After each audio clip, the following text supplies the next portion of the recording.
I stared at the screen, blinking. My breath caught in my throat. There it was. Amazing Fantasy #15, sealed in its original CGC case, near mint condition, with the tiniest ink smudge in the lower left corner. I knew that mark. I knew it. That wasn't just any copy. It was mine. The one my dad gave me when I turned 15.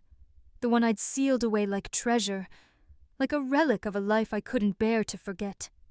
And now, a decade later, it was staring back at me from a collector's forum, like some ghost from my past, whispering, "Remember me." I never meant to fall down that rabbit hole. It was just a quiet Tuesday night. I'd cracked open a beer, had the TV murmuring in the background, and logged onto a vintage collectibles group out of habit. I wasn't even seriously collecting anymore, not the way I used to. That passion, that fire, it had been quietly extinguished years ago, buried under moving boxes and broken trust. But seeing that comic, my comic, pulled it all back in a flood. Let me rewind. My name's Tom. I'm from Portland, born and raised. My dad was the first one to take me to a flea market. I was 9, maybe 10. He had this way of making even junk feel magical. We'd spend Saturdays combing through tables of rusted toys, dusty comics, faded posters, and he treated every find like it was a museum piece. That stuck with me. After he died, my collection became a part of how I remembered him. Each item was like a bookmark in a story only I knew how to read. By the time I was 30, I had an entire cabinet in our spare room.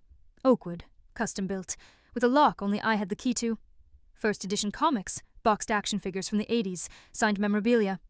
Some of it was worth serious cash, sure, but for me it was about connection, nostalgia, a legacy. Laura never got it. We met at a friend's birthday party. She was charming, sharp, had this way of making everyone in the room orbit around her. We dated, fell in love, or what I thought was love. Moved in together, got married. I should have seen the signs early on. She'd roll her eyes when I showed her a new comic find, called my collection dusty trash. Once, when we had friends over, she joked that she was married to a man-child with a toy museum. Everyone laughed. I forced a smile. Still, I loved her. I thought, maybe if I just proved how much it meant to me, she'd come around. I'd tell her stories behind each piece. The auction where I got that rare Wolverine figure. The day my dad surprised me with my first Batman comic. She'd nod, distracted, scrolling on her phone. "That's sweet," she'd say. But I knew she didn't care. Things got worse after I got the job offer overseas. 8 months in Singapore for a major project. Biggest step in my career. Laura didn't want to go. Said she'd stay behind, handle the move into the new house. She'd just found out she was pregnant, and I figured it made sense. I trusted her. God, that sentence feels like a punch now. I trusted her. When I came back, the cabinet was gone. I remember the moment clearly. Jet-lagged, suitcases by the door, walking into the new house and noticing something felt off, like something had been surgically removed from my life. I asked her where it was. She barely looked up from feeding our newborn. "Oh," she said, like she'd forgotten it was even important. I gave that stuff away. Some of it was moldy. The movers said it looked damaged. It wasn't worth anything. I didn't yell, didn't scream, didn't even argue. Just nodded, numb, like someone had taken a knife to a part of my identity. I walked into the garage, sat on a coal box, and stared at the wall for what felt like an hour. I told myself, it's fine. It's just stuff. We had a baby now. Bigger things to focus on. I buried the hurt so deep I thought I'd never find it again. But a wound that deep doesn't heal. It festers. And tonight, seeing that comic, my comic, was like ripping off a bandage 10 years too late. Because that meant Laura didn't give it away. She sold it. Quietly. Secretly. Probably for pennies. And now, years later, that same piece was sitting on a forum listed at $92,000. I couldn't breathe. My hands were shaking as I messaged the seller. I had to know. I had to be sure. The reply came a day later, and it confirmed everything. It had passed through an estate auction in Oregon. 9 years ago.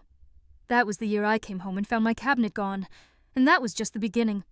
Once I had confirmation, everything inside me turned ice cold. I just sat there, staring at the screen, feeling the heat of betrayal bloom in my chest. It was one thing to be lied to, one thing to be dismissed, mocked, treated like my passion was childish. But this was theft. It was calculated. She hadn't just tossed my collection during a stressful move. She'd sold it. Somewhere between packing boxes and painting nursery walls, she decided that what I loved, what mattered, was garbage. But here was the truth, staring me down in digital ink and high-res photos. My comic, a copy of Amazing Fantasy #15, the holy grail of Spider-Man's origin, with my dad's tiny ink smudge still there like some divine fingerprint. I thought that would be the end of it. I'd found my comic. Mystery solved. Move on, right? Wrong. Because that one discovery cracked something open. I couldn't stop there. I needed to know how much she sold, where the rest went, who had it now. It became an obsession. Every night after work, after dinner, after trying to fall asleep but failing, I searched. Forums, auction sites, private listings, collector groups. Some pieces had been resold so many times the trail went cold. Others had barely changed hands. One by one I started finding them. The Captain America #100, first issue in his own title, perfectly preserved, now locked in a glass case in a collector's basement in Phoenix. The 1984 Transformers Megatron figure in its original Japanese packaging, sitting on display at a toy museum in Chicago. My Batman movie poster, signed by Tim Burton and Michael Keaton, sold to a Hollywood memorabilia dealer in Los Angeles. Piece by piece, like assembling a broken mirror, I reconstructed what had been mine, and what she had taken. All in all, I tallied up the estimated market value based on the last recorded sales and listings. The total, over $540,000. And that's not accounting for the sentimental value, the hours spent hunting for rare pieces, the memories tied to every dusty corner of a flea market, the joy I used to feel when I'd unlock that cabinet, just to admire what I'd built. She didn't just sell my collection, she dismantled it. For what? A few $1,000s at most? Maybe less? I tried to imagine what was going through her mind when she did it. Did she look through the boxes before calling someone to haul them off? Did she feel a twinge of guilt? Or was it just a relief? To get rid of what she saw as clutter, dead weight, relics of a past that didn't include her. And what about when I came home and asked? Did she lie in the moment? Or had she rehearsed it? It was moldy. The movers said it was damaged. That line always bothered me. It was too specific, too rehearsed. She wanted me to believe it was unsalvageable, that she was doing me a favor.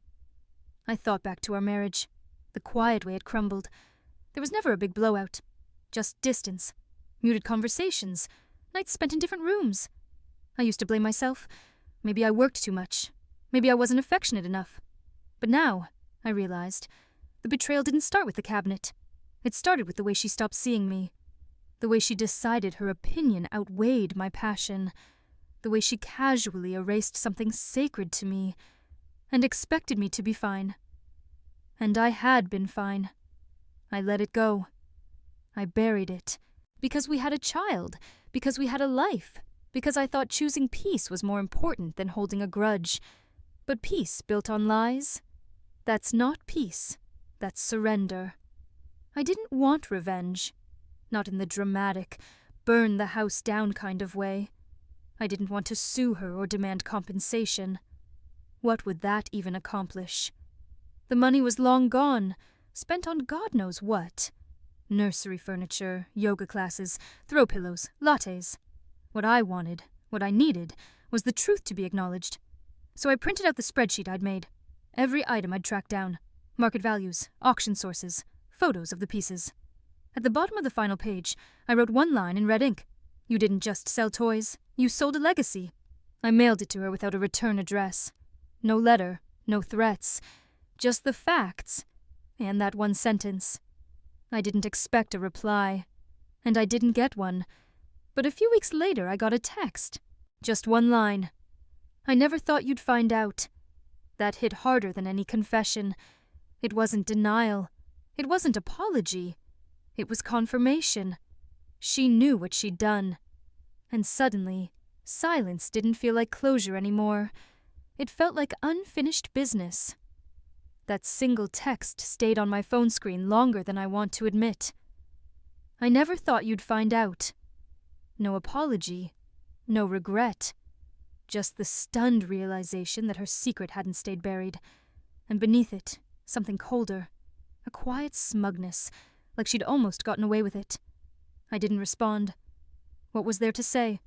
That she'd gutted me. That even after 10 years, I felt like a fool for trusting her. That every time I thought I'd put the past behind me, another piece floated up to the surface like wreckage from a sunken ship. No, I wasn't giving her the satisfaction of knowing how deep this still cut. But something shifted in me that day. A strange kind of resolve took hold. I'd spent years convincing myself that it was all just stuff, that I was being silly or overdramatic. But screw that. It mattered. And pretending it didn't. That was the real lie. I started going through old photos, trying to piece together exactly what had been lost.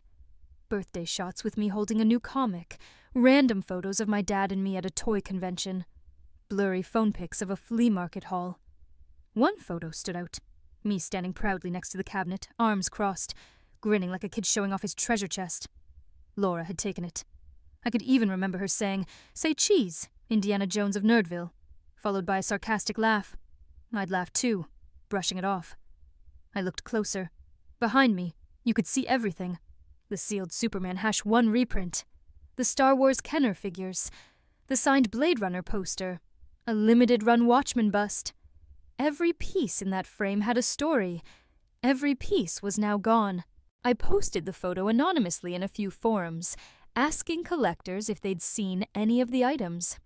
I described them in detail, added what I remembered about their serial numbers, any identifying marks. I didn't expect much, but the response surprised me. People remembered them.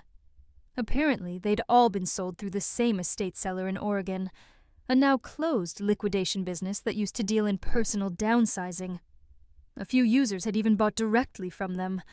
One guy sent me a photo of the Blade Runner poster. He'd paid $600 for it in 2014 and had kept it framed above his desk ever since. Another had snagged my Star Wars set at a local auction, still sealed. And then one message hit me like a freight train. It was from a collector in Seattle. He said, "Hey, not sure if this helps, but I bought a bulk lot from a woman in Portland around that time. She sold it privately, said it belonged to her late brother." Sounded fishy, but I didn't ask questions. Her late brother. That lie. It was so specific, so dark it stopped me in my tracks. She hadn't just lied to me. She created an entirely new person to justify selling off my life. A fictional brother who conveniently passed away, leaving behind a nerdy hoard of valuables she was so generously letting go. I sat there, feeling like someone had poured cement into my stomach. She told strangers I was dead. How many times had she said it? How many stories had she spun to avoid explaining who I really was? Her husband, the father of her child, the man she shared a bed with while secretly offloading what he loved behind his back. It was no longer about the money. It wasn't even about the collection anymore. It was about the sheer cruelty of it. The dishonesty ran deeper than I'd ever imagined. For years, I'd blamed our divorce on incompatibility. We were just different people, I'd told myself. She wanted a minimalist home and clean lines, and I had a habit of holding on to things, literally and emotionally. I thought it was a slow drift apart. Now I saw it clearly. She'd been erasing me long before we signed the divorce papers. And worse, I let her. I spent the next few weeks haunted by it. Every time I looked at my daughter, now 12, living mostly with me, I wondered what version of me Laura had painted for her over the years. Had she told her I was overly sentimental, that I clung to junk? Was she rewriting my legacy even there? I started writing. Not for revenge, but to document. I created a private blog where I uploaded everything. Photos, memories, stories behind each item. The flea markets, the conversations with Dad, the nights I spent cleaning dust off old figurines like they were holy artifacts. I wanted my daughter to know. I wanted her to see what it meant. And then something unexpected happened. She found the blog. I hadn't told anyone about it, not even friends. I'd written it under a pseudonym, but somehow she stumbled across it. Maybe through a photo. Maybe she recognized the collection from some distant memory. All I know is one evening, she walked into the living room, phone in hand, and said, "Dad, is this about you?"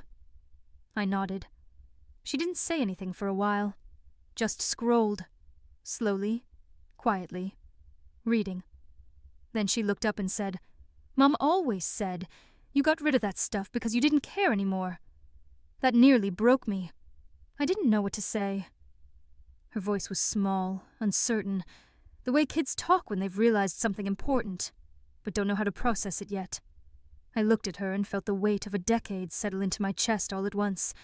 It wasn't just about lost comics or toys anymore. This was about a part of me that had been erased not only from my home, but from my daughter's memory. And now she was piecing it together. One post, one picture, one paragraph at a time. I sat down next to her and nodded slowly.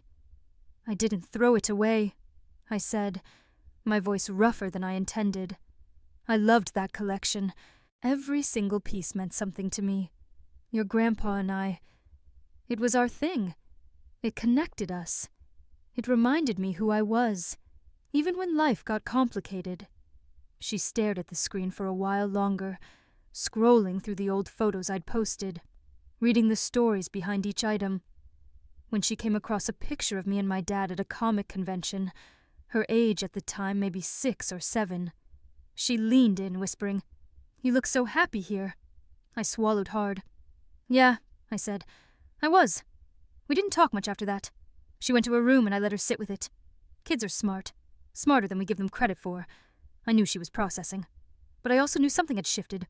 For the first time in a long time, I felt like maybe, just maybe, I was getting a piece of that legacy back. A few days later, she asked me to take her to a vintage toy shop. Said she wanted to see what all the fuss was about. I played it cool, but inside I was melting. We spent the afternoon looking at shelves of figurines, flipping through plastic-wrapped comic books, talking about the difference between Marvel and DC. I showed her how to spot a first print. She asked if I'd ever try to rebuild the collection. "I don't know," I said honestly. "It wouldn't be the same. It's like trying to recreate a moment that's already passed. But maybe I'll start something new." That night, I found myself staring at the blog again. I'd created it as a form of closure, but now I was wondering if it could be something more. A place to remember, yes, but also a place to share.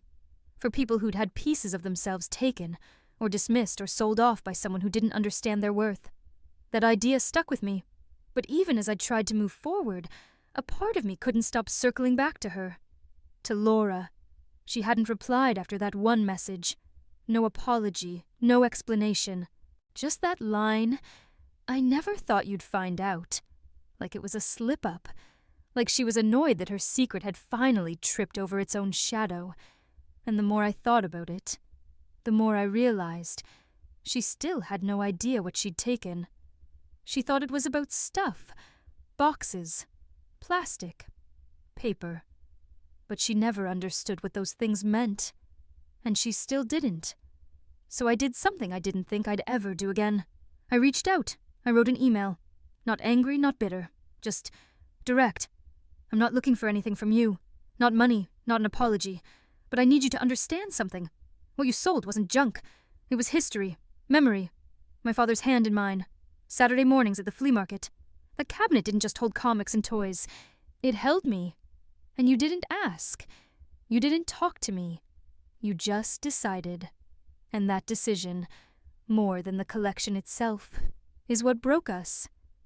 I'm telling you this not because I want a reaction, but because I've stayed silent for 10 years. And silence, I've realized, is just another kind of lie. I hit send before I could second-guess it. I didn't expect a response. Not really, but a week later she replied. The message was short, just a few paragraphs, but they hit like a sledgehammer. She admitted to selling the collection during our move, said she was overwhelmed, that she was pregnant, stressed, trying to make space in the new house. But what she said next caught me completely off guard. She claimed she'd taken photos of everything before selling it, said she knew she was doing something wrong, and that part of her felt guilty, but not enough to stop. The photos, she said, were her way of preserving it. Like that made it better. I asked her to send them. A few hours later, my inbox pinged with a file transfer. Over 100 images. My cabinet, shelf by shelf. Close-ups of comics, figurines, posters, even some of the storage boxes labeled in my handwriting. It was like stumbling into a time capsule. But there was something odd. One of the folders had a name I didn't recognize. Private L.K. Buyer. Inside were scanned copies of receipts, handwritten notes, and one particular invoice, dated just 2 weeks after I left for my overseas assignment. It listed a bulk sale of over 40 items to a man named Kurt Latham. The price? $3,200. That's what she got for $500,000 worth of my collection. And the name, it sounded familiar. Too familiar. Because I'd seen that name once, on a Facebook friend's suggestion years ago, back when Laura had reconnected with some old friends. My blood ran cold. Who was Kurt Latham? I couldn't sit still. My hands trembled as I clicked through the folder again, rereading that invoice like it might suddenly say something different. But the name didn't change. Kurt Latham. And suddenly, things that had never quite added up started falling into place, like puzzle pieces I'd been too numb to notice. That name had been a faint echo in the background for years. When Laura and I first got married, she'd talk about him now and then. A friend from college, she'd say casually, brushing it off like it was no big deal. She mentioned he was too into nerdy stuff, joked once about how he had a man cave filled with toys. I hadn't thought twice about it back then. I never felt threatened, never jealous. Why would I be? We were married. We were expecting a child. We were building a life. But now I couldn't unsee the signs. I went back into my old email archives searching his name. And there it was, in a forgotten email thread from over a decade ago. Laura had forwarded me a message while I was overseas. "Kurt's planning a big collector's expo next month," she wrote. "Too bad you'll miss it. You'd probably get along." It seemed harmless at the time, but now it felt like a breadcrumb, a tiny thread leading back to something much darker. I went digging deeper. Online searches pulled up his collector's profile. Kurt Latham, vintage memorabilia broker, based in Oregon, specialized in comic books, rare toys, and nostalgia pieces. My gut twisted as I realized this man had likely known exactly what my collection was worth. And if he'd been close to Laura, if they'd been in contact during that time, it wasn't just carelessness. It was betrayal, calculated and personal. And that's when the real memory hit me. A photo. I remembered seeing it a couple years after our divorce, when I'd been updating my contact info in some old cloud account. It was buried in Laura's shared photo album, one I had access to long after we'd separated, because neither of us had ever bothered to shut it down. There was a picture of her at a backyard BBQ. She was holding a drink, smiling, and standing next to her, arms slung a little too comfortably around her shoulders, was a man I didn't recognize at the time. But now I knew exactly who he was. Kurt. They looked happy, familiar. Not just old friends catching up. And now, knowing what I knew, the smile on her face wasn't just careless. It was gutting. This wasn't just about my collection being sold behind my back. This was about who she sold it to. And suddenly, a decade of quiet detachment began to take on new color. Why she was so distant when I got home. Why she brushed off the whole incident. Why, even during our divorce, she never fought for anything. Just let it all slide away like none of it mattered. She'd already moved on. Maybe even before I left. I didn't want to believe it. But when I pulled up Kurt's Facebook page and saw her listed in his tagged photos from 9 years ago, all doubt vanished. There she was again. Birthday dinners, trips to Seattle, a wedding in Tahoe. Always just barely in the frame. But there. My head was spinning. I didn't know what burned more. The betrayal of the sale, or the realization that she might have already replaced me long before I even knew we were broken. Still, I had one question left. One I needed answered, even if it wrecked me. Did she sell the collection for the money, or was it personal? Was it a power move, a punishment? Some twisted attempt at erasing the part of me she couldn't control? I sent one more message. This time, I didn't dress it up with pleasantries. I saw the invoice. I know about Kurt. I'm not asking for explanations anymore. I just want honesty. Did you sell it to him because you didn't care, or because it meant something to me? Her reply came the next morning. It was one sentence. I didn't think you'd miss it that much. That's what she said. After 10 years. After stealing pieces of my life, my identity, my memories.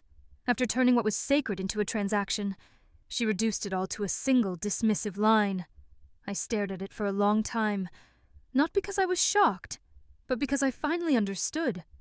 She had never understood me, never valued the things I loved, because to her value was measured in space taken up, or money earned, not in meaning, not in sentiment, not in legacy, and maybe that's why we never stood a chance.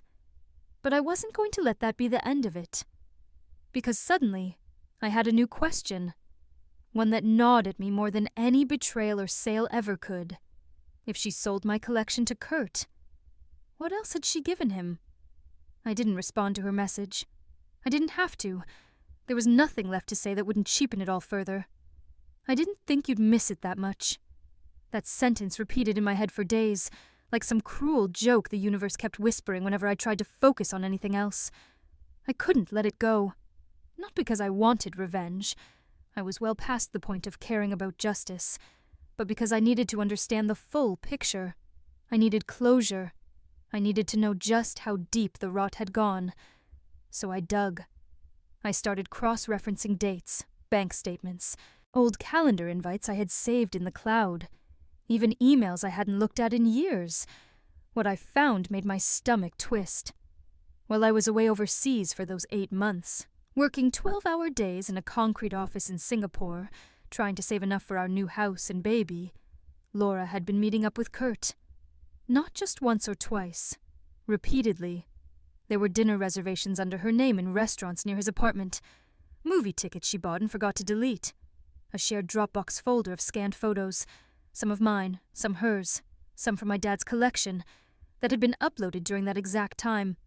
I hadn't noticed it before. Why would I? But now, everything screamed betrayal. It wasn't just the collection.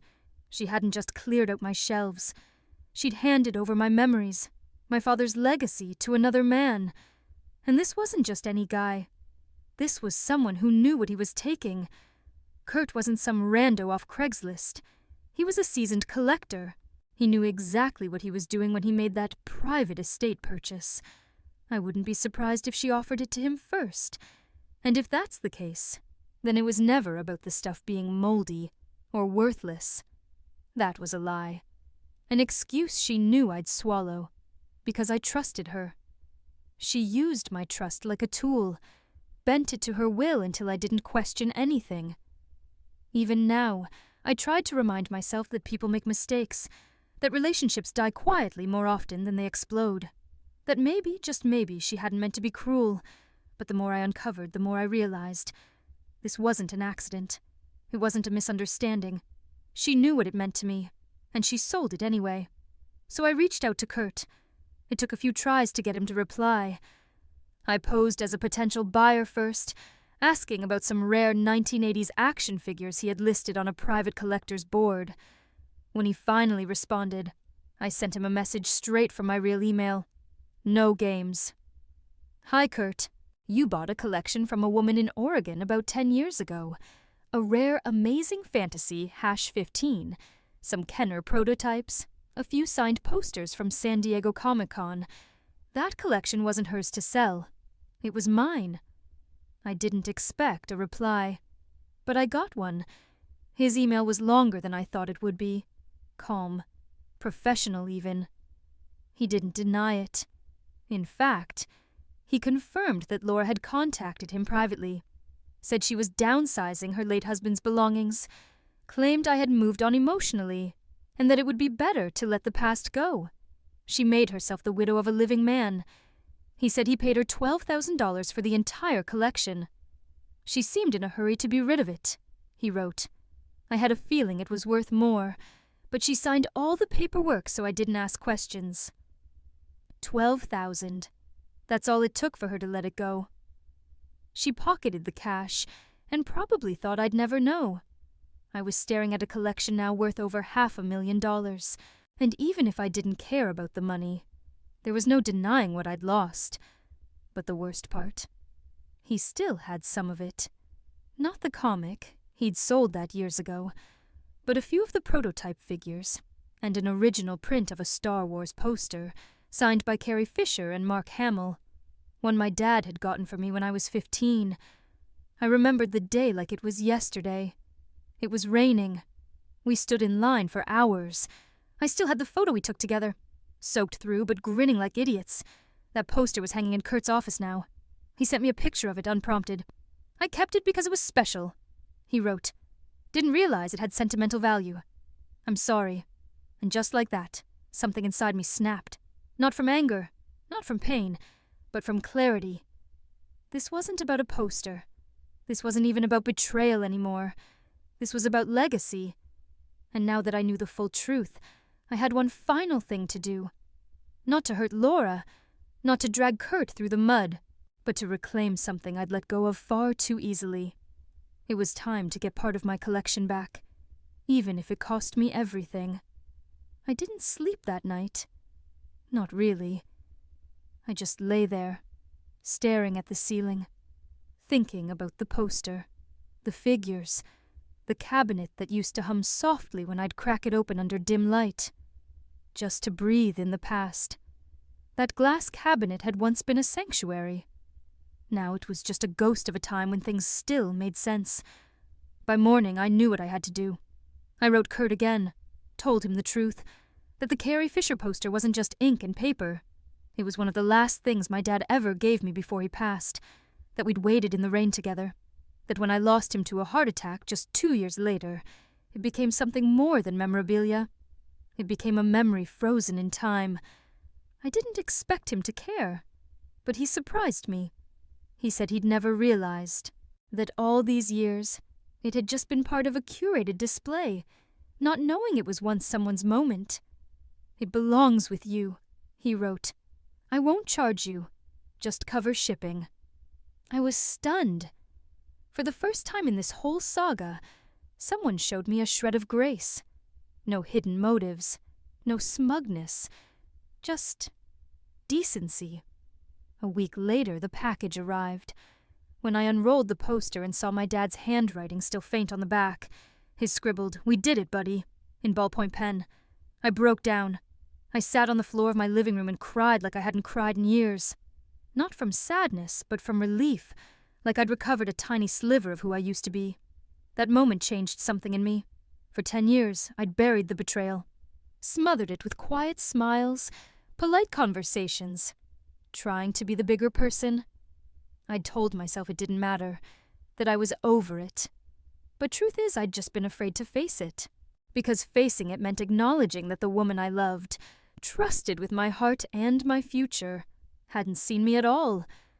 So I kept digging, not for vengeance, for understanding.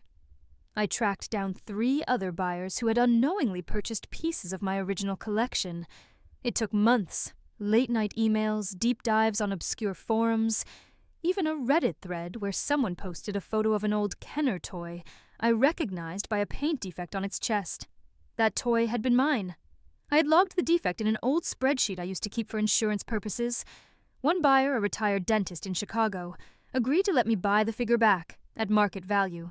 It hurt, but I did it. Another man had no idea it had belonged to someone else. He was kind, offered to trade for something from my new collection. We worked out a deal. But one piece I never recovered. My sealed copy of Amazing Fantasy, #15, the Holy Grail. The one with the pen mark in the lower right corner. The one my father and I bought together from a local Portland collector when I was 19. I'd taken out a small loan to help pay for it, and my dad had covered the rest as a birthday surprise. "You better protect this like it's a piece of your soul," he'd said, half joking. And I had, until I left it behind. Turns out, the comic now sat in a climate-controlled vault owned by a private collector in Dubai. He wasn't selling. Not now. Maybe not ever. I stared at the email from his assistant for a long time. "Not available for private sale at this time," it said. That stung. But strangely, it didn't crush me, because I realized something I hadn't before. Yes, the comic had value, but the real value wasn't in the paper, or the signature, or the price tag.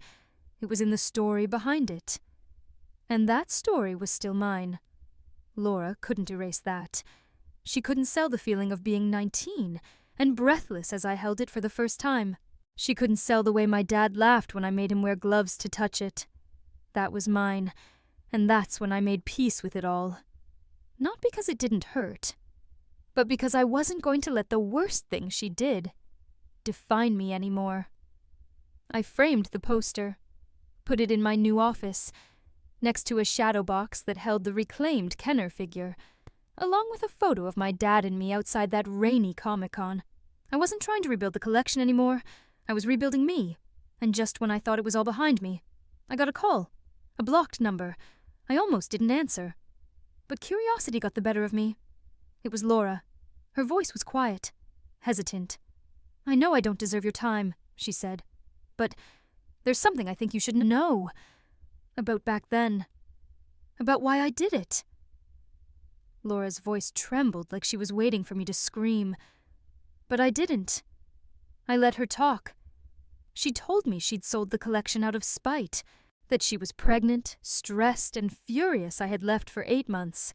She'd felt abandoned and second place to what she called those dusty toys. The move was hard. The boxes were heavy. And one day, out of anger and exhaustion, she sold the entire cabinet to a local estate dealer for a couple $1,000s. But then she added something else. She knew. She knew what it was worth. Maybe not every detail, not every exact number, but she knew enough. She'd seen me cataloging items, reading up prices, referencing auctions. She knew what Amazing Fantasy #15 was. She just didn't care. It was a choice, she admitted. A petty, stupid, angry choice. And I did it knowing it would hurt you. Silence. For a long time, I didn't respond. I let the weight of it hang in the air like smoke. Then I thanked her. Not because she deserved it, but because finally I had the truth. I could have let it go there. But something inside me, something sharp and cold, refused. She had taken a part of my soul and sold it off like trash. And for 10 years she got to walk away without consequences. That was about to change. I hired a lawyer. A damn good one. Turns out there was still a paper trail. Receipts from the dealer she sold to. Financial records during our marriage. Unreported income. With some digging, we found she had profited from the sale while we were still legally married. And that, under Oregon's marital property laws, entitled me to half of what she earned from those sales. Plus interest, plus damages for property sold without consent. When she received the legal notice, she called me furious. The same tone she used to use when she thought she still had power over me. But I wasn't the same man. I didn't shout. I didn't argue. I let the courts speak for me. And oh, they did. In the courtroom, she sat stiff and bitter, visibly shrinking as my lawyer calmly outlined every item, every photo, every appraisal, and every cent we could trace. It wasn't just about the money. It was the betrayal, the malice, and the conscious choice to destroy something meaningful. The judge saw it. The verdict. Laura was ordered to pay a settlement that gutted her savings and forced her to sell the house she'd clung to since the divorce. Her reputation took a hit too. Word spread quickly in her social circles. Turns out, people don't like associating with someone who sold off their partner's legacy and got sued for it. One of her friends even reached out to me later. Said she never knew what really happened. Said she'd believed Laura's version. That I had abandoned her and obsessed over junk. Now she knew the truth. I didn't feel smug. I felt done. Finally. I wasn't the man who tiptoed around conflict anymore. I didn't swallow pain just to keep the peace. I had fought, quietly, intelligently, and I'd won. Not just in court, but in reclaiming my own story. And Laura.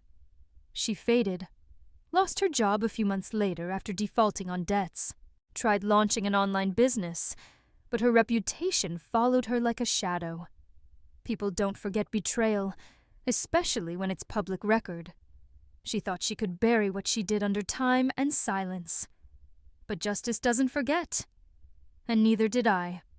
Her mistake wasn't just selling the collection. It was underestimating how deeply it meant to me, and how far I'd go to get it back. After the settlement cleared, I donated a portion to a local children's hospital in my dad's name.